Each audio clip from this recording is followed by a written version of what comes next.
जंग के बीच अपनी एटमी पावर को आजमाने में जुटा है रूस। युद्ध शुरू होने के बाद तीसरी बार न्यूक्लियर अटैक क्षमता का टेस्ट किया है। इवानोवो रीजन में रशियन स्ट्रेटेजिक मिसाइल फोर्स की ये एक्सरसाइज देखने को मिली है। कल ही रूस ने अमेरिका को एटमी हमले की चेतावनी दी थी।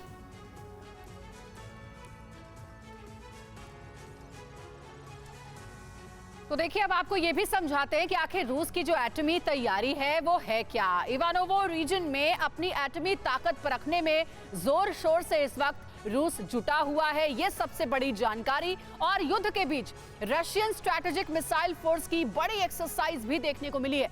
रूसी डिफेंस मिनिस्ट्री ने न्यूक्लियर एक्सरसाइज की पुष्टि की है और एक्सरसाइज में मिसाइल सिस्टम को मोर्चे पर तैनात करने का भी अभ्यास किया गया है। खास तौर से परमाणु हमलों के लिए ही रूस ने बनाई है स्ट्रैटेजिक मिसाइल फोर्स, जिसका जिक्र हम कर रहे हैं। रूसी एक्सरसाइज में 1000 के करीब सैन्य अधिकारियों को शामिल किया गया। आप इसी से अंदाजा लगा सकते हैं कि आखिर ये स्ट्रैटेजी कितनी बड़ी है। ये सब कुछ इसलिए हो रहा है ताकि जल्द से जल्द यूक्रेन पर कब्जा किया जा सके। 3 महीने से ज्यादा का वक्त हो चुका है युद्ध को। यूक्रेन से जंग शुरू होने के बाद कई बार जताया गया है एटमी हमले का खतरा, लेकिन जो एक्सपर्ट्स हैं वो लगातार ये कह रहे हैं कि इतनी जल्दी पुतिन एटमी हमला नहीं करेंगे, क्योंकि नुकसान सिर्फ यूक्रेन का ही नहीं होगा बल्कि दुनिया के कई देशों को भी होगा, खुद रूस को भी होगा। लेकिन प्रोफेसर अमिताभ, अभी तक युद्ध को 3 महीने से ज्यादा का वक्त हो चुका है। अगर रूस की स्ट्रेटजी पर हम नजर डालें तो यूक्रेन के छोटे छोटे शहरों पर ही कब्जा करने में अभी तक सफल हो पाई है रशियन सेना।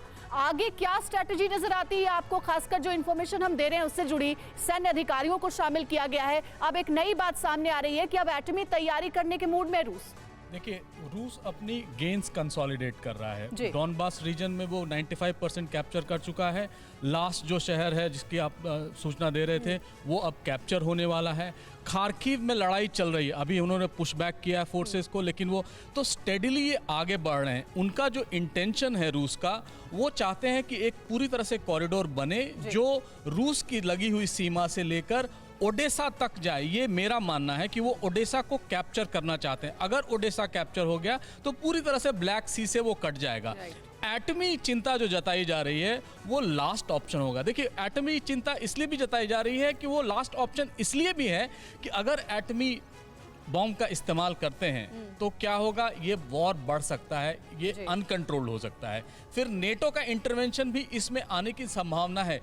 इसलिए ये लास्ट ऑप्शन होगा पुतिन के लिए, और किसी के लिए भी ये लास्ट ऑप्शन की तरह ही देखा जाना चाहिए। बिल्कुल। और इस बीच एक और अहम खबर अपने दर्शकों को बता दें। रूस यूक्रेन जंग के बीच बढ़ रहा है एटमी अटैक का खतरा। ये क्यों कहा जा रहा है? मजबूरी में फंसकर पुतिन कर सकते हैं एटमी अटैक। पश्चिम से यूक्रेन को हथियार की सप्लाई बन सकती है वजह। रूस की हार मंजूर नहीं कर सकते हैं पुतिन। विदेशी मीडिया में जताई गई एटमी हमले की आशंका, लेकिन ये इंफॉर्मेशन वॉरफेयर का हिस्सा तो नहीं।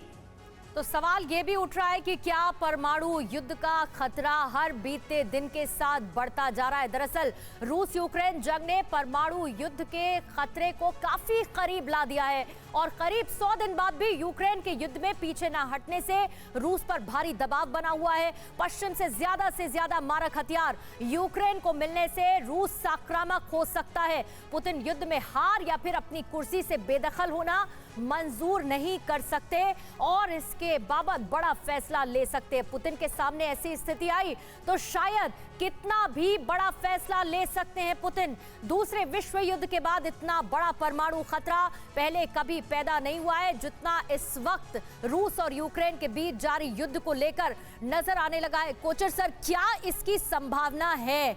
क्योंकि शांति की कोई भी तस्वीर देखने को मिल नहीं रही है। जो देश कोशिश करता है वो इसमें विफल रहता है। और क्या पुतिन पर इतना ज्यादा दबाव, प्रेशर है कि कोई भी बड़ा फैसला पुतिन ले सकते हैं? देखिए पूर्णिमा जी, ये हम इसको रूल आउट नहीं कर सकते। और क्यों नहीं रूल आउट कर सकते हैं?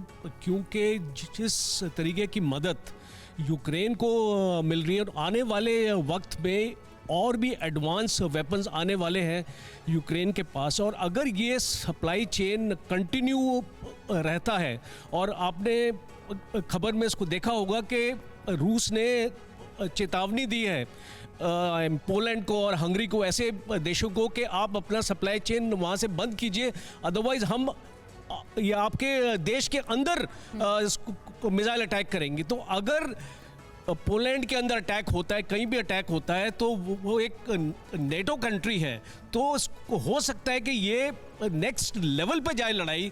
और इसीलिए ये एटॉमिक मिसाइल्स की अभी तैयारी हो रही है। रूस के पास 16 से ज्यादा वॉरहेड्स हैं आज डेट में, और सारे आर्म्ड हैं वो वॉरहेड्स। कई तस्वीरें समीर युद्धाभ्यास की हमें देखने को मिल रही है, जिससे बताया जा रहा है कि एक तरह की तैयारी हो रही है आने वाले खतरे से निपटने के लिए इन देशों की। अड़ी सोमवार से शुक्रवार शाम 6 बजे सिर्फ TV9 भारतवर्ष पर।